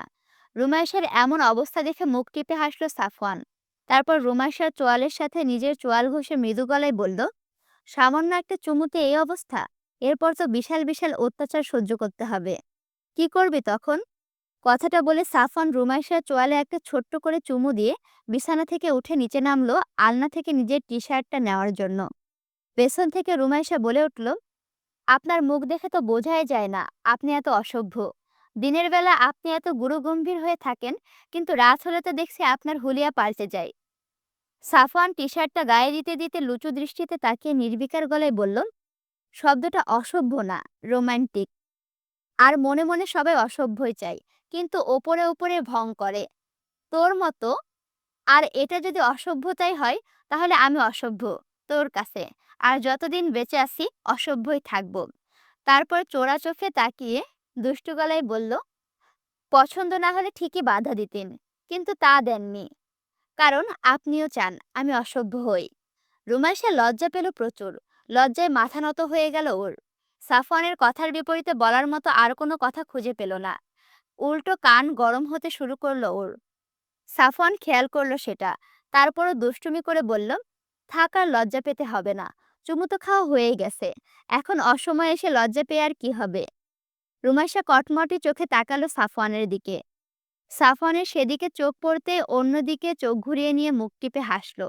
রুমাইশা দাঁতে দাঁত চেপে মুখ ঝামটা মেরে বলল, আজান দিবে এক্ষুনি, বাড়ি যান। সাফওয়ান শব্দ করে হাসল, কিন্তু সেটা রুমের বাইরে না যায় সেভাবে হাসল। এই তো যাচ্ছি, এখনই যাচ্ছি। তারপর টেবিলের ওপর থেকে গাড়ির চাবিটা হাতে নিয়ে আবারও বিছানার কাছে আসলো। রুমাইশার দিকে ঝুঁকে আর একটা চুমু খাওয়ার জন্য চেষ্টা করলো, কিন্তু মুখ ঘুরিয়ে নিল রুমাইশা। সরুন, আপনি আর জীবনে আমারে চুমু খাবেন না। খাবো, 100 বার। এটাই বিদায়ী চুম্বন। বলে খপ করে বাম হাতটা দিয়ে রুমাইশার চোয়ালদায় শক্ত করে ধরে নিজের দিকে ঘোরালো। তারপর ঘষে একটা চুমু খেলো। চুমু খাওয়া শেষে রুমাইশার কানের কাছে ফিসফিসিয়ে বলে উঠল, love you more then my life. আর তারপরে দ্বিতীয়বার পেছনে না তাকিয়ে দ্রুত পায়ের দরজার কাছে গিয়ে নিঃশব্দে দরজার লক খুলে চলে গেল বাইরে। এদিকে সাফওয়ানের এমন ফিসফিসানি কণ্ঠে রুমাইশার গায়ের পশম দাঁড়িয়ে গেল। বুক আর তলপেটে যেন রক্ত ছলকে উঠল। লজ্জায় নত হলো মুখ। মুখে লাজুক হাসি ফুটে উঠল ওর। অনড় হয়ে বসে রইল বিছানায়। খানিকক্ষণ বাদে দূর থেকে গাড়ির ইঞ্জিনের ক্ষীণ শব্দ ভেসে আসলো। রুমাইশা বুঝল সাফওয়ান ওর গাড়িতে স্টার্ট দিয়েছে। মুহূর্তে মনটা খারাপ হয়ে গেল ওর। হঠাৎ করে যেন চারিপাশটা কেমন ফাঁকা ফাঁকা লাগতে থাকলো। নির্জনতায় ছেয়ে গেল যেন ওর আশপাশটা। মুখের হাসিটা মিলিয়ে গেল নিমেষেই। বিছানায় চিত হয়ে শুয়ে পড়ল রুমাইশা। আজান দিল এমন সময়ে। ফজরটা পড়া হবে না যুক্তিযুক্ত কারণে, তাই চোখ বুজে নিল ও। সারা রাত ঘুমানোর কারণে চোখ বন্ধ করায় কিছুক্ষণের মধ্যেই ঘুমিয়ে পড়ল। ঘুম ভাঙল 8টায়। বাড়ির অন্যরা ততক্ষণে উঠে গেছে। শামসুলের অফিস আছে ৯টায়। আয়েশার নাস্তা বানানোর প্রায় শেষের দিকে। রুমাইশা উঠে এসে ফ্রেশ হয়ে গেল রান্নাঘরে। আয়েশাকে পেছনে থেকে জড়িয়ে ধরে বলল, কাজ থাকলে বলো মা, করে দেই। আয়েশা চুপ রইলেন কিছুক্ষণ। তারপর বললেন, সাফিনকে ঘুম থেকে তোল, একসাথে খেয়ে নে সবাই, নইলে পরে খাবার ঠান্ডা হয়ে যাবে। রুমাইশা ঠিক আছে মা বলে গেল সাফিনকে ডাকতে। দরজায় কয়েকবার নক করার পর দরজা খুলল সাফিন। চোখ ডলতে ডলতে বাইরে এলো। রুমাইশার দিকে চোখ পড়তে কাল রাতের ঘটনা মনে পড়ল ওর। উত্তেজিত হয়ে বলল, রুমি আপু, ভাইয়া চলে গিয়েছে? রুমাইশা চাটি মারল ওর মাথায়। আসতে বলতে পারিস না, শয়তান ছেলে। চলে গেছে ভোরবেলা আজানের সময়ে। ভাইয়ার কিছু কি হয়েছে আপু? পরে বলবানে তোরে মেসেজে। এখন অফ যা, ফ্রেশ হয়ে আয়, খাবি দ্রুত, নইলে খাবার ঠান্ডা হয়ে যাবে, মা বলেছে। তাড়াতাড়ি আয়। শাফিনকে এক প্রকার ঠেলে পাঠিয়ে দিল ওয়াশরুমে। তারপর আবার রান্নাঘরে এলো। মায়ের সাথে নাস্তা গুছিয়ে দিল। কাজের ফাঁকে আয়েশার দিকে চোখ পড়ল ওর। থমথমে লাগছে মায়ের মুখটা। কাজের প্রেসারে হয়তো এমন লাগছে ভেবে আবারও নিজের কাজে মনোযোগ দিল রুমাইশা। সাফওয়ান বাড়ি ফিরে আর ঘুমায়নি। পুরো ভোরবেলাটা উত্তরের জঙ্গলের ভেতরে কাটিয়ে দিয়েছে। এখানে আসলে ওর অদ্ভুত রকমের শান্তি লাগে। এখানে সাপগুলো ওর গায়ের সঙ্গে লেগে থাকতে পছন্দ করে খুব। খুব তাড়াতাড়ি ও খোলস ছাড়বে। গায়ের চামড়াটা খসখসে হতে শুরু করেছে। এই লেয়ারটা উঠে যাবে। পরনে ওর গত রাতের টি শার্ট। হাতের খসখসে ফ্যাকাশে হয়ে যাওয়া চামড়াগুলো স্পষ্ট হয়ে উঠেছে। রুমে গিয়ে লং স্লিপ পরতে হবে ওর, নইলে যে কেউ দেখে বুঝতে পারবে ওর শরীরের অবস্থা। একটু বেলা হলে নিজের রুমে গেল সাফওয়ান। ওয়াশরুমে ঢুকে লম্বা একটা শাওয়ার নিল। তারপর বের হয়ে কালো রঙা ট্রাউজার আর সাদা রঙের লং স্লিভ টি শার্ট পরে নিল। নিজেকে ঠিকঠাকভাবে গুছিয়ে নিয়ে বসে রইল মায়ের অপেক্ষায়। রুনিয়া খাবার নিয়ে ওপরে আসলেন। টি টেবিলের ওপরে খাবার রেখে তিনি চলে গেলেন চিলেকোঠার রুমের দরজার কাছে সাফওয়ানের আছে কিনা তা চেক করতে। দরজা লক করা নাই। সাফওয়ান ভেতরেই আছে। রুনিয়া দরজায় নক করতে যাবেন এমন সময় সাফওয়ান দরজা খুলে বের হয়ে এলো। সাফওয়ানকে দেখে রুনিয়া বললেন, কাল রাতে না খেয়ে চলে গেছিলি কেন? বলে তো যাবি যে খাবো না। আমি খাবার নিয়ে এসে দেখি তুই নেই। দুপুরেও খাসনি। তোর কাজের এত চাপ যে খাওয়ার সময় হচ্ছে না তোর? মায়ের ছোট্ট কিউট শাসনে সাফওয়ান হাসলো। তারপর বলল, রাতে আমি খেয়েছি মা, তুমি চিন্তা করো না। তোমার সাথে আমার অনেক কথা বলার আছে। বসো এখানে এসে। টি টেবিলের পাশে রাখা চেয়ারগুলোর দিকে নির্দেশ করে বলল সাফওয়ান। রুনিয়া চেয়ারে বসতে বসতে বললেন, কোথায় খেয়েছিস? তুই তো বাইরে খাস না কখনো। আর নিচে যে খাবার রেখেছিলাম তা তো সেভাবেই আছে। সাফওয়ান নিজেও চেয়ার টেনে বসতে বসতে বলল, ভেতরেই খেয়েছি, তবে অন্য জায়গায়। ও নিয়ে তুমি চিন্তা করো না। এখন আমি যা বলি মনোযোগ দিয়ে শোনো। রুনিয়া মনোযোগ দিলেন। সাফওয়ান গভীর হয়ে গেল হঠাৎ করেই। তারপর কিছুক্ষণ সময় নিয়ে চোখ থেকে গগলসটা খুলে ফেলল। সাফওয়ানের চোখ দেখে আতঙ্কিত হয়ে গেল রুনিয়া। তার চোখের রং এমন দেখাচ্ছে কেন? আর কেমন যেন জ্বলজ্বল করছে চোখ দুইটা। মায়ের এমন আতঙ্কিত চেহারা দেখে দীর্ঘশ্বাস ছাড়ল সাফওয়ান। তারপর মৃদু গলায় বলল, এটা অনেকদিন আগেই হয়েছে মা। তোমাদেরকে আমি দেখাইনি, তোমরা কষ্ট পাবে তাই। কিন্তু এখন আর উপায় নেই আমার কাছে কোনো। রুনিয়া ছেলের কথা কিছু বুঝলেন না। অবুঝের মতো তাকিয়ে রইলেন। তোমাকে আরো কিছু দেখানোর আছে মা, কিন্তু তুমি হয়তো ভয় পাবে। তুমি আমাকে ভয় পেও না মা, আমি তো তোমারই ছেলে। আমাকে তুমি যেন ভয় পেও না। রুনিয়া কি বলবেন বুঝতে পারলেন না। ভয় কেন পাবেন সেটা ভাবতে ভাবতে চেয়ে রইলেন শুধু।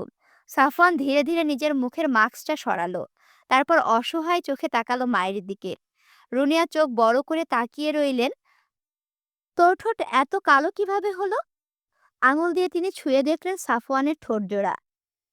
এমন কিভাবে হয়েছে? চোখে মুখে অবাকতার ছাপ ফুটে উঠল রুনিয়ার। সাফওয়ান কিছু বলল না। চোখের কোণ চিকচিক করে উঠল ওর। মায়ের দিকে কিছুক্ষণ তাকিয়ে থেকে নিজের হাতের স্লিভ গোটালো ও। গুটিয়ে কনুই পর্যন্ত উঠিয়ে রাখলো। নিজের শরীরের স্ক্রিনের অবস্থাটা দেখালো রুনিয়াকে। রুনিয়া চোখ বড় বড় করে তাকিয়ে রইলেন সাফওয়ানের শিরা ভেসে ওঠা হাত চারদিকে। নিজের হাত দিয়ে স্পর্শ করলেন সাফওয়ানের হাতখানা। খসখসে স্বল্প চামড়ার ওপর দিয়ে নিজের হাতটা বুলিয়ে নিয়ে গেলেন। চোখ ফেটে পানি বেরিয়ে এলো রুনিয়ার। এসব কখন হলো? এরকম তো ছিল না আগে। এগুলো তো অনেক কম ছিল। এত এতগুলো কিভাবে হলো? আমাকে কখনো বলিসনি কেন আমাকে?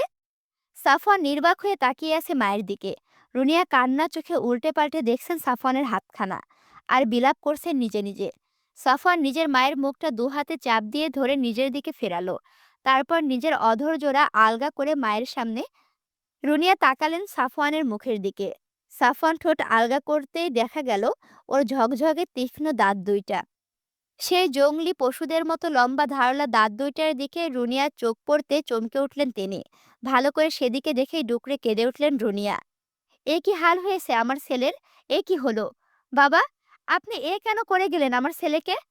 এ কি অবস্থা করে দিয়ে গেলেন আমার সাফওয়ানের? অসহায় কণ্ঠে বিলাপ শুরু করলেন রুনিয়া। সাফওয়ান রুনিয়াকে সামলে বলল, মা, মা জোরে বলো না মা প্লিজ। কেউ যদি শুনে ফেলে তোমার কথা, তখন অনেক বিপদ হয়ে যাবে মা।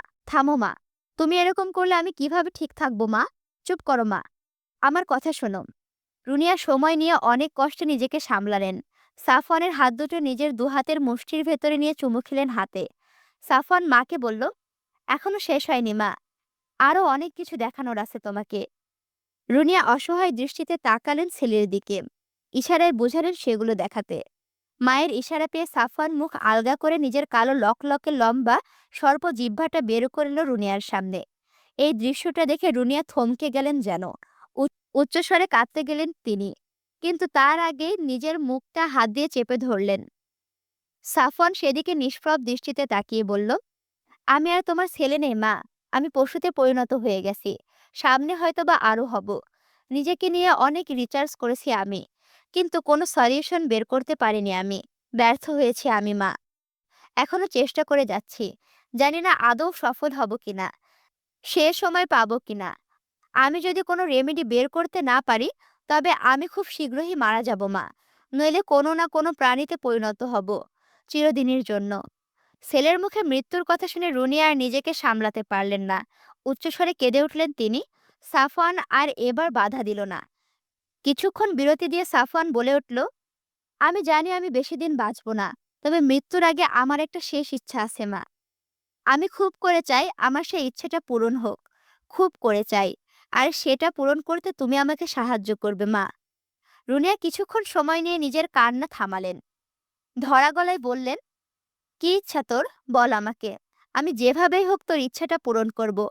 প্রয়োজনে নিজের প্রাণটা দিয়ে দেব, তবুও তোর ইচ্ছা পূরণ করব। ফুপিয়ে কাঁদতে লাগলেন তিনি। সাফওয়ান মৃদু হাসল। মায়ের মুখটা দুহাত দিয়ে আলতো করে ধরে বলল, প্রাণ দিতে হবে না মা, তুমি শুধু রিমুকে আমার বউ করে নিয়ে আসার ব্যবস্থা করে দাও, আর কিচ্ছু চাই না। রুনিয়া অবাক হলেন সাফওয়ানের এই আবদারে। রুমিকে বউ করতে চায় তার ছেলে, কিন্তু সেটা কিভাবে সম্ভব? রুমি কি কখনো বিয়ে করতে চাইবে সাফওয়ানের এই অবস্থা জানলে? শামসুল মানবে কখনো? আর রাফসান, রাফসান তো সাফওয়ানের ঘোর বিরোধী। ও কি কখনো মেনে নেবে? কিছুক্ষণ চুপ থেকে নিজের চোখের কোণ থেকে পানি মুছে রুনিয়া সাফওয়ানের দিকে তাকিয়ে বললেন, তুই যে বিয়ে করবি আর রুমিকে বিয়ে করবি, এতে আমি প্রচন্ড খুশি। আর রুমিকে আমার খুবই পছন্দ। কিন্তু রুমি কিভাবে রাজি হবে? ও তো তোর এইসব ব্যাপারে জানলে তো কখনোই বিয়ে করতে চাইবে না। তখন কি হবে? আর তোর মামা মামি তো খুব ভালো করেই জানে তুই ওর জন্য ঠিক কতটা ক্ষতিকর। আর রাফসানের কথা বাদই দিলাম, ও তো এই ঘটনার পর থেকে তোকে চোখেই দেখতে পারে না। আর বিয়ের ক্ষেত্রে তো শামসুল আয়েশা অবশ্যই রাফসানের মতামতকে প্রায়োরিটি দেবে। মা, রিমু জানে সবকিছু, একদম সবকিছু। মায়ের দিকে তাকিয়ে মৃদু গলায় বলল সাফওয়ান। রুমি, রুমি জানে সবকিছু? কিভাবে? কে জানিয়েছে? অবাক নয়নে তাকিয়ে প্রশ্ন করল রুনিয়া। সাফওয়ান নিজের দুই হাত থুতনিতে ঠেকিয়ে বলল, ও জেনে গেছিল মা কিছুটা, তারপর ওকে আমি সব বলেছি। ইভেন ও আমার চেহারাও দেখেছে। ওই প্রথম কেউ যার সামনে আমি আমার মুখের মাস্ক খুলেছি মা। আর ওই যে জ্বর হয়েছিল, সেটা আমাকে দেখেই ভয় পেয়েছিল ও। যদিও এখন আর কোনো ভয় নেই। শেষের কথাগুলো বলতে গিয়ে সাফওয়ানের কণ্ঠ স্মিত হয়ে এলো এ কিছুটা। রুনিয়া সেটা দেখে সন্দেহের চোখে বললেন, এসব কবে হলো? তলে তলে এত কিছু হয়ে গেল আমার বাড়িতে, আমার চোখের সামনে দিয়ে, আর আমি কিছু টের পেলাম না। কিন্তু রুমি জানলেও কি তোকে বিয়ে করতে চাইবে কখনো? ও তো তাহলে অবশ্যই জানে যে তুই বিষধর। আর ও যদি তোর স্ত্রী হয়, তাহলে ও তো হাজার সতর্ক থাকলেও দুর্ঘটনা ঘটতে সময় লাগবে না। সাফওয়ান আগের মতো করেই বলল, রিমুকে নিয়ে কোনো চিন্তা করো না মা। চিন্তা হলো মামা মামি আর রাফসানকে নিয়ে। আমি যে কোনো মূল্যে রিমুকে বিয়ে করব। এখন সেটা তাদের মতে বা অমতে, কিন্তু তাদের মতে হলে ভালো হয়। কারণ আমি চাই না ২ পরিবারের ভেতর আবার সম্পর্ক নষ্ট হোক বা রিমু ওর মা-বাবার থেকে আলাদা হোক। রুনিয়া কিছুক্ষণ চুপ থেকে জিজ্ঞেস করলেন, "কিন্তু রুমি যে রাজি হবে সেই বিষয়ে তুই এত সিওর হচ্ছিস কিভাবে?" পরক্ষণে কিছু একটা চিন্তা করে তিনি বলে উঠলেন, "এই, তোরা কি প্রেম-টেম করছিস না তো? সত্যি করে বল।" মায়ের প্রশ্নে সাফওয়ান থতমত খেয়ে গেল। মাকে কি বলে এখন বোঝাবে তা ভেবে পেল না। কিছুক্ষণ এদিক ওদিক তাকিয়ে ইতস্তত করে অবশেষে বলল, "মা, কি সব বলছো? আমি প্রেম করতে যাব কেন? আমি জাস্ট বলেছি যে রিমু আমাকে বুঝবে, তাই আর না করবে না।" রুনিয়া ভুরু কুঁচকে বললেন, "তোরে কইছেন?" সাফওয়ান কি বলবে বুঝল না। চোরা চোখে এদিক ওদিক তাকালো শুধু। মায়ের সাথে এইভাবে এইসব বিষয়ে কখনো কথা হয়নি বলে লজ্জা লাগছে ওর। কিভাবে বোঝাবে এখন মাকে? ছেলেকে এভাবে মেয়েদের মতো লজ্জা পেতে দেখে রুনিয়া এতক্ষণে মন খারাপ ভুলে হেসে উঠলেন। রুমির সাথে যে তার ছেলের খুব জমে গিয়েছে এটা শিওর হয়ে গেলেন। সাফওয়ানের মাথায় হাত বুলিয়ে দিয়ে হেসে বলে উঠলেন, "আমি তো ভাবিইনি তোকে দিয়ে এই সমস্ত হবে। সারাক্ষণ যেভাবে মুখ গোমড়া করে ভুরু কুঁচকে থাকিস, তাতে তো আমারই ভয় লাগে।" রুনিয়া এবার নিজের চেয়ারটা আরো একটু সাফওয়ানের দিকে এগিয়ে নিয়ে এসে বসলেন। "কিভাবে কি হলো? বল না। রুমাইশের সাথে তোর সবসময় খ্যাঁক খ্যাঁক করতে দেখতাম। এর মাঝে কিভাবে কি হলো?" মায়ের এমন আগ্রহ ভরা চেহারা দেখে মনে মনে খুব হাসি পেল সাফওয়ানের, কিন্তু বাইরে থেকে সেটা প্রকাশ করলো না। তাড়াতাড়ি নিজের চেয়ারটা ছেড়ে উঠে দাঁড়ালো। তারপর নাস্তার ট্রেটা হাতে নিয়ে বলে, "তুমি তোমার মেয়ের থেকে শুনে নিও। আমাকে ছেড়ে দাও। আমি কিছু বলতে পারবো না।" তারপর রুমে ঢুকে দরজা দিয়ে দিল। রুনিয়া ছেলের এহেন অবস্থা দেখে অবাক হলেন, সাথে খুশিও হলেন। কিন্তু রুমি রাজি থাকলে তিনি শামসুল আর আয়েশাকে কিভাবে রাজি করাবেন? ওরা তো কখনোই রুমিকে সাফওয়ানের হাতে তুলে দেবে না। তখন কি হবে? আর তার ছেলের এই অবস্থাতে তো কখনোই বিয়ে হবে না। কে চাইবে তার মেয়ে যমদূতের কাছে থাকুক? কিন্তু দমে গেলেন না রুনিয়া। শামসুলের সাথে কথা বলার সিদ্ধান্ত নিলেন। কি হবে সেটা পরে দেখা যাবে। আগে কথা বলে দেখতে হবে। বিকেলবেলা শাফিন চলে গেল বাড়িতে। শামসুল অফিস থেকে এসে নিজের রুমে ঘুমাচ্ছেন। রুমাইশা রুমে বসে ফোন চাপছে। শাফিন চলে যাওয়ায় ওর ভালো লাগছে না। বাড়িতে একা একা বোর হতে হয় শুধু। রাফসান ভাইয়া আসবে কয়েকদিন পর, কিন্তু ও যা বলেছে তাতে ওর সাথে আর কথা বলবে না রুমাইশা। ঘুরতেও যাবে না কোথাও এইবার। আর মায়ের সাথেও এ নিয়ে কথা বলবে। এই কথা মা ছাড়া কেউ লাগায়নি রাফসানের কানে। এসব ভাবতে ভাবতে আয়েশা এলেন রুমাইশার রুমে। রুমে ঢুকে দরজা লক করে দিলেন। রুমাইশা ফোন রেখে মায়ের দিকে তাকালো। মা হঠাৎ দরজা লক করছে কেন? অবুঝ দৃষ্টিতে তাকিয়ে রইল ও আয়েশার দিকে। আয়েশা এসে বসলেন রুমাইশার সামনে। মুখটা ওনার থমথমে। রুমাইশা মাকে কিছুক্ষণ পর্যবেক্ষণ করে বলল, "কিছু বলবে মা? কোনো সমস্যা হয়েছে?" আয়েশা উত্তর করলেন না ওর কথার।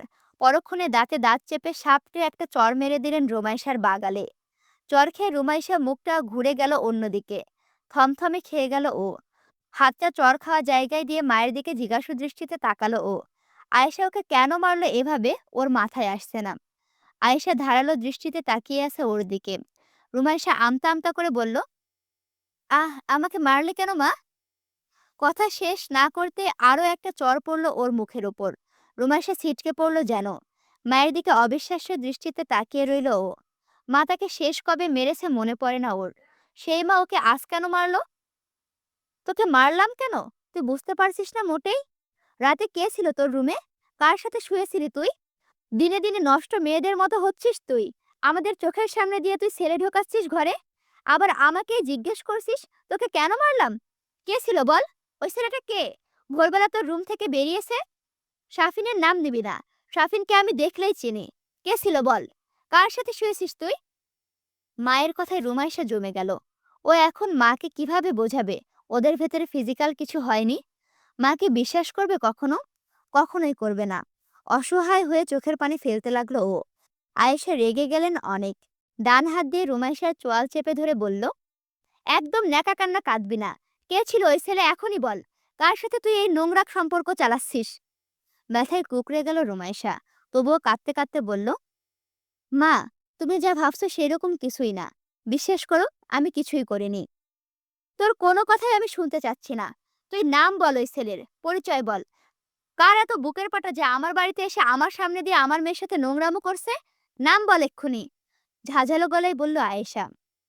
এমন সময় বাইরে আয়েশার ফোন বাজতে শোনা গেল। আয়েশা রুমাইশাকে মুখ ছেড়ে দিয়ে ওর দিকে রক্তচক্ষু দিয়ে তাকিয়ে বাইরে গেলেন। যাওয়ার আগে বলে গেলেন, আমি আসছি এক্ষুনি।